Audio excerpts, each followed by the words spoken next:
My name is Aubrey Bonde, and I'm a professor and I'm a paleontologist. Okay. And what is your level of education?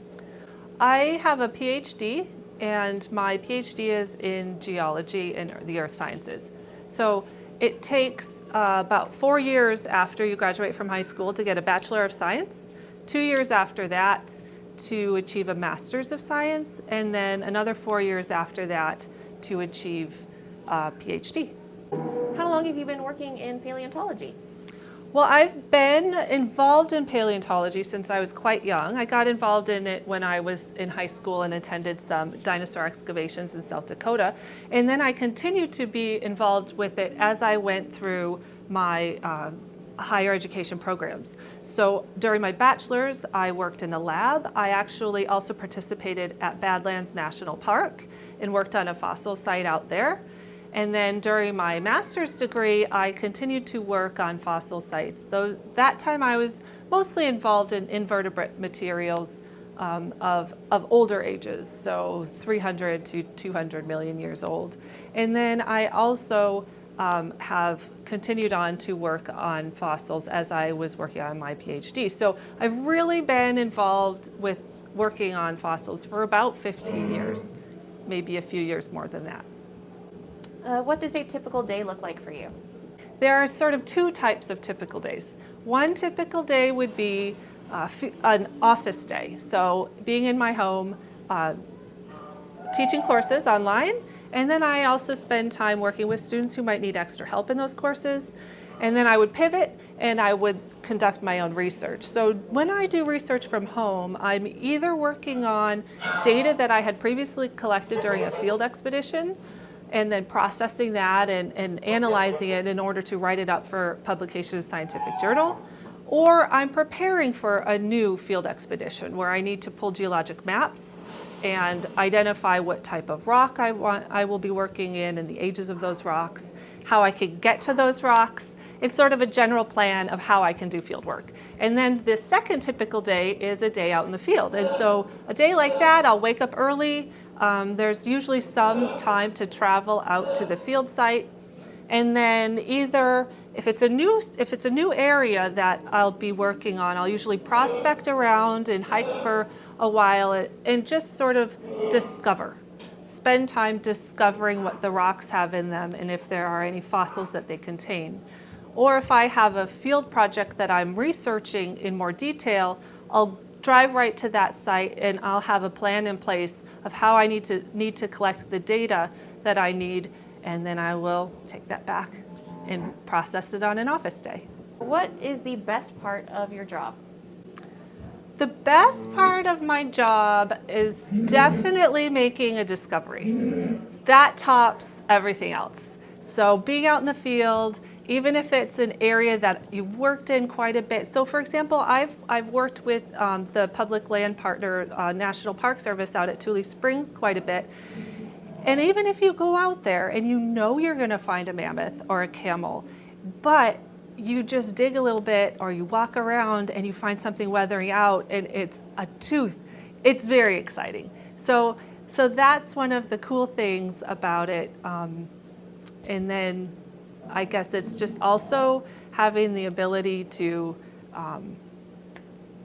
kind of know what you want, where you want to go to find new things to science. And so there's the ability to find something brand new that's exciting, that you already know you should find, or brand new to science that's really exciting as well. Next question, what is the most challenging part of your job? Challenging part, time management. That is certainly challenging every day because there's always so much to accomplish in a day. And with having several classes with undergraduates in my intro geology courses, I have a number of students that I need to correspond with every day, meet with virtually every day, and then I also need to make sure I budget time to continue on my research. So time management is a big thing, and of course we all have our family life too, so that's just one particular challenge. And then a challenge that's unique to paleontology is that sometimes we don't excavate these perfect skeletons as you would see in a movie. Sometimes you might find just a leg bone or just a toe bone or a finger bone, and you don't have the elements that you need to make an identification. So for example, I'm a mammal paleontologist and I work on mammals through the Cenozoic. And one of the elements that we usually love to find in order to make an identification are teeth. It's a bit harder when you don't have a tooth. So if you are, for example, if you're trying to identify a dire wolf versus a gray wolf, it'd be much easier to have a tooth of that animal than a knuckle. And so sometimes the challenge is we don't always get to have those particular pieces we need to make that identification. So we have to do a comparative analysis where we go around to other museums and we compare that particular body element to what they have in their collections that they've identified, because maybe they do have an entire dire wolf. So for example, Los Angeles County Museum would, because they have dire wolves that were preserved at the tar pits.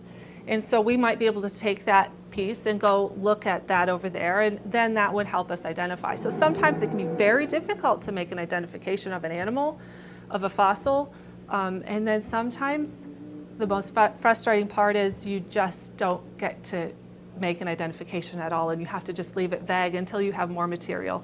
And so hopefully you would go back out in the field and more material would weather out for you to help make an identification. How was your profession important to our community? Well, I think it's very important to places just like this. So a lot of the research that's done in paleontology is displayed in a museum. In Southern Nevada, this is one of the premier museums that you would find that sort of information in. And so that's really great. And we can contribute to that by finding new things and sharing that and getting it out to the public.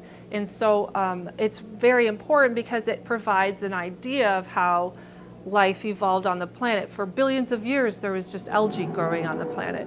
And it's only been several 100 million years that there's been multicellular life.